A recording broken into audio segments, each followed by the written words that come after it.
Have you ever been deep asleep in a delicious rest? And then suddenly, the dreaded alarm clock goes off. You pull yourself out of bed, so groggy and blind from sleep, reaching desperately for that cup of caffeinated and sugary coffee to give you a hit of energy. We've all been there. And the key to having ample energy and feeling optimally healthy is understanding and getting familiar with your sleep cycles. Now, a lot of us aren't familiar with our sleep cycles, including myself, until recently. What are sleep cycles? Well, our body goes to rest in 90-minute intervals. The middle of our sleep cycle, we go into a deep, luxurious sleep.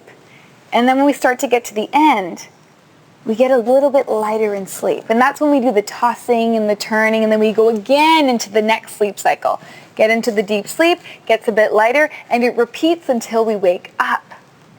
Now the issue is if our alarm clock goes off in the middle of our sleep cycle, when we're in a deep sleep, it makes it so much harder for us to get up. Now what can we do? How can we get more familiar with our body's rhythm? Now there's 3 main ways that you can figure out what your sleep cycles are. Number 1, the trusted Fitbit.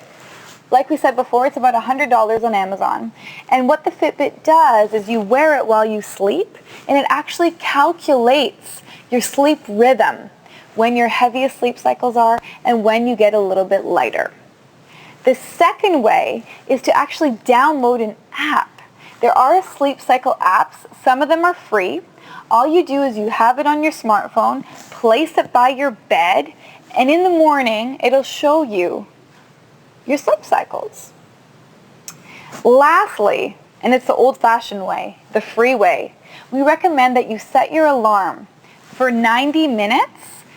Well, the time you set your alarm at 10-minute intervals for 90 minutes.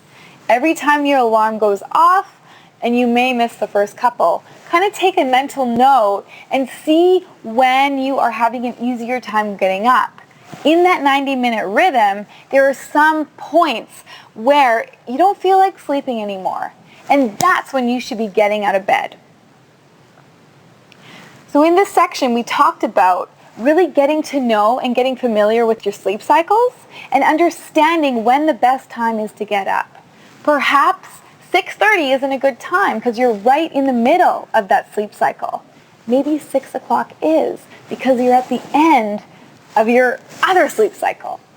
Know your sleep cycles. When you figure it out, you will get up more energized, and perhaps you won't need that extra cup of coffee.